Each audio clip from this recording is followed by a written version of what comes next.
Hey guys, Howard here today with Uncle Salty from AEROSMITH from the incredible Toys in the Attic album.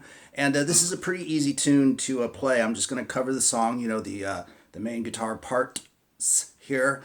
And if I do the solo, I'll make a separate video out of that. Most viewers mainly just want to learn the songs. But if I get enough requests for it, I'll do it. I've done a lot of solos. I enjoy it. But you guys can let me know on that, okay? So let's get into this right away. It's a pretty easy song to play. It's got that middle part that can be a little bit tricky, but we're going to work it all out, okay? So let's get right to those opening chords, okay? We just have 3 chords at the intro, and each one of them sustains for a full measure, 4 beats, of course. And the first chord is an A major triad, 5th fret B string, 6th fret G string, and 7th fret D string. You can see it on the tab, of course, but anyway. And I play that from the 5th string all the way down through to the 1st string. Let it ring for 4 measures, and then leave that open A string ringing as you go to the next chord. Bar across the 7th fret on the D, the G, and the B strings for a D chord. Okay, and again, just let that A string ring through. Then move that same shape, that triad shape, all the way to the 8th fret for a C chord, 8, 9, and 10 across the same 3 strings. And once again, I bring in that open A string just to keep it kind of sustaining through. AEROSMITH was a 2-guitar band after all. And then once again, leave that A string ringing and come back to the D chord, okay? So that's what we have for the intro.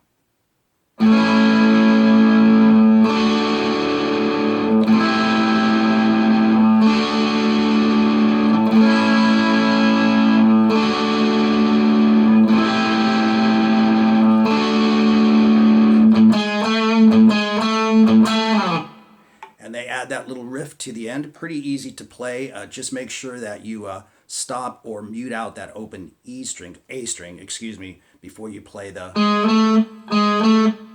because you don't want that to ring through. You can see that on the tab, but I'll play it nice and slow. And that's the intro, right? And then we are right into the verses of the song. Now, again, it's pretty easy to play. It's the same triad shape we've been using, just moved around, okay? So that's pretty easy. But they've got that rocking back and forth motion between those A octaves.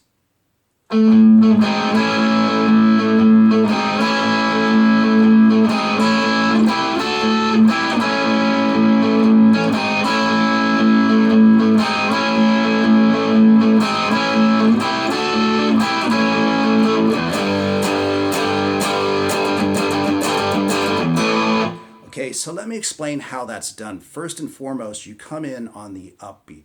So we've got the octaves there. My ring finger's on the 7th fret on the D string, and we got the open A string, and you want a little subtle muting in the back so it's not too raucous sounding, right? But the key to this is that you start on the upstroke. You're going to play the D string first, and then swing up to the open A string. So if you're counting it, you want 1, 2, 3, 4, and 1, and 2, and 3, and 4, and once again, that's starting on the upbeat of 4. 1, 2, 3, 4, and 1, and 2, and 3, and 4, and if you get that together, then you're right in the pocket to toss in the chords, because the chord will naturally happen on the downstroke in your right hand, or left hand, if you happen to be left-handed.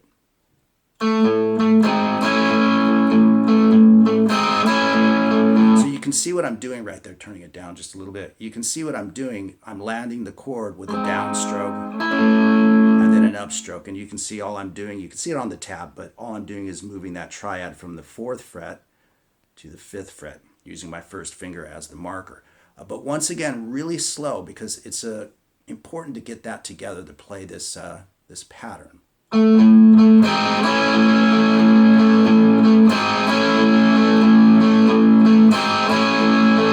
So you can see in the right hand, you should constantly be going down, up, down, up, down, up, or as the case may be, up, down, since you started with the upbeat, right? But the point is, you should be doing alternate stroking exclusively to pull this part off.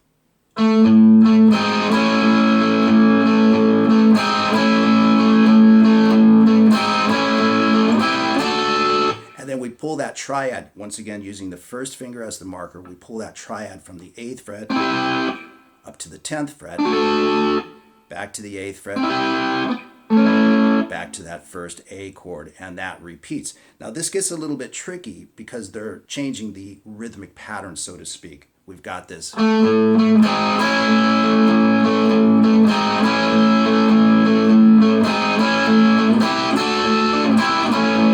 So when you do that, just try to swing. Once again, keep that alternate stroking going. Right, just keep that going and you'll hear that A string kind of ring through, and that sounds really nice. The main thing, of course, is to get to the chords on time. Just get there in rhythmic order, if you will. But let me play that real slow so you can see that alternate stroking, never quitting.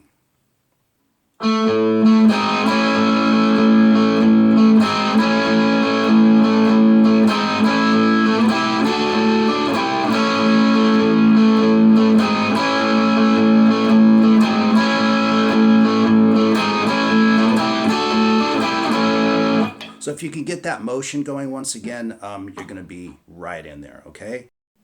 And then at the tail end of each verse, we have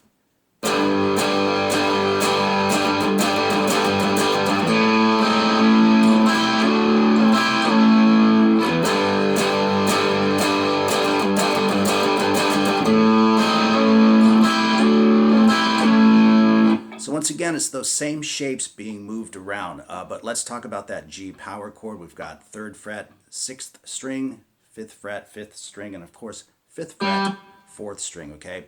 A little bit of muting back here, again, not too heavy, but it's a triplet pattern, 1, 2, 3, 1, 2, 3, 1, 2, 3, 1, 2, 3. And you could do that simply with alternate strokes.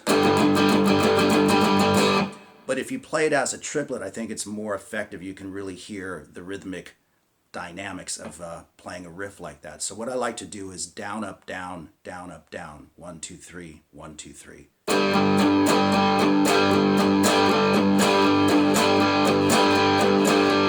And you can hear that that really slices the chord. Now we just start out with quarter notes, of course. 4 quarter notes and then switch to those triplets.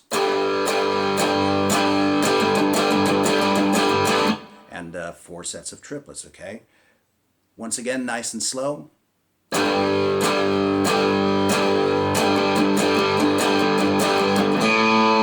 Hit that open A string, and then we slide those same chords around.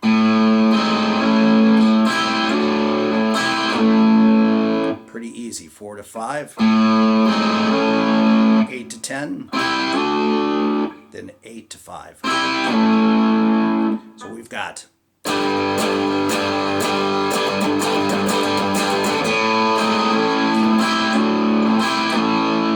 and you play that twice, okay? And then it's right back to the verse. And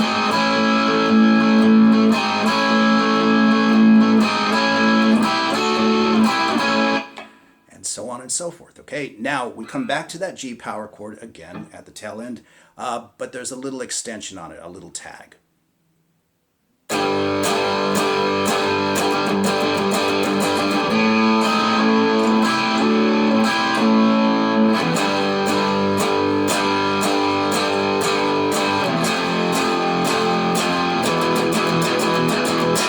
Okay, so you can see that they just added a little extra bit to it, okay? We start off with the quarter notes on the G chord as usual. But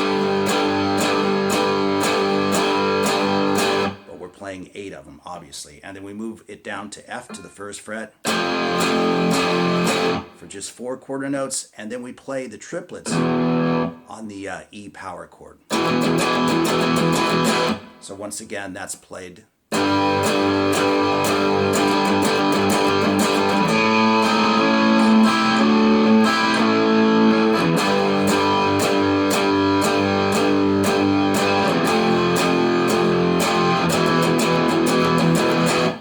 Very cool stuff.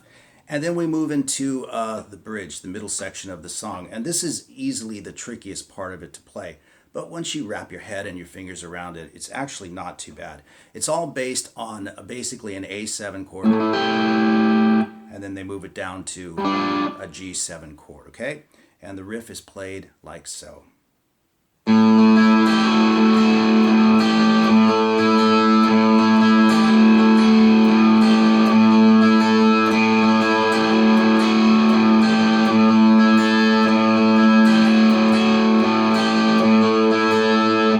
Now that can be pretty tricky to play, so I'll take you through that one. You can see the tab, of course.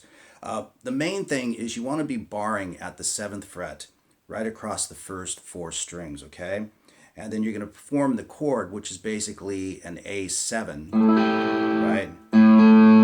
And then you're going to do a pull-off from the 8th fret to the 7th fret. So you pick through the strings, check out the tab for this, but we go. And you pull off to that 7th fret. Okay, and then you're going to do this swinging motion back and forth between the open A string. You can also use, like I did a little bit ago, I did a combination of the A note on the D string and the open A string. I hope that's not too confusing, but basically this is what we want to do. Right? So you can see I swung back to the A string. Now I'm going to plant this finger back on the 8th fret and swing back to the A string again. Sounds much more complicated than it actually is.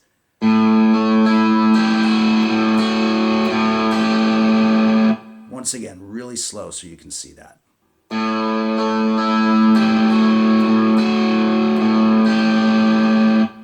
And then we follow that with, so you're going to bring your pinky up to the 10th fret on the B string now. These fingers just stay the same. So when you put that all together, you get this.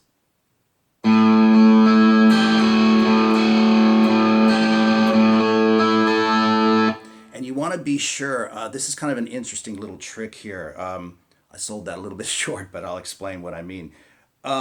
You've got to get off of that bar when you do the, because when you let go of this finger with all that sustain and everything, you'll have a tendency to hear that note. So I don't know if you can see that, but basically what I did was, I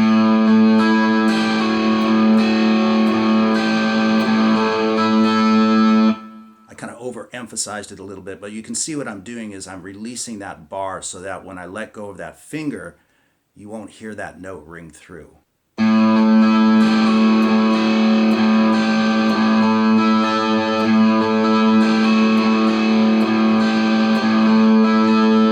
That's pretty cool if you can nail that, okay? And then the vocal comes in and they play it 4 times as usual, and then you move that shape all the way down. So now you're focusing around a G7, and I'll put this all together for you. But from the G7 now, we play.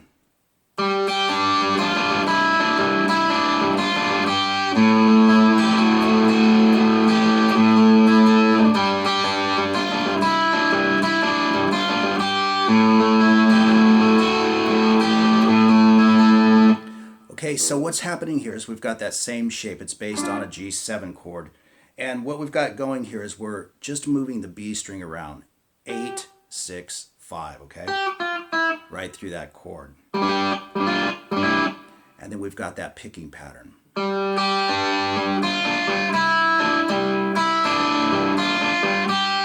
And the first one sounds subtly different to me. I don't know if it's just the recording or whatever, but they obviously double it the second time around. You can hear that on the recording and it comes through pretty clear. So let me play that again real slow. And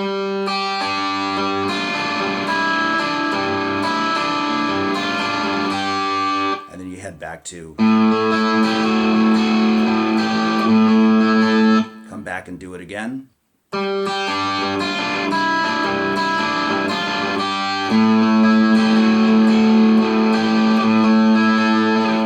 And then it's into the guitar solo, of course, and there's just a few chords underneath the solo, and it is played like this.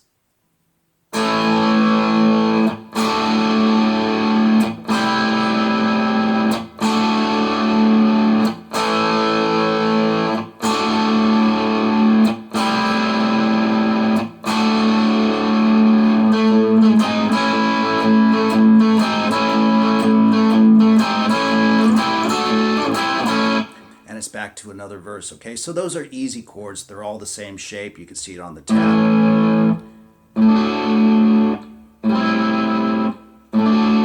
Right? The only note on that is that they kick those on the upbeat. So it's like 1, 2, 3, 4, and 1, 2, 3, 4, and 1, 2, 3, 4, and 1, 2, 3, 4. Other than that, it's pretty easy to play, okay? So, as I said at the front of the video, if you guys want the solo, I'll be happy to do it. If I get enough requests, I will definitely do it. I happen to like it. I think it's a really cool solo, okay? So there you go with Uncle Salty from AEROSMITH from the Toys in the Attic album. I hope you enjoyed it, and we'll see you guys soon.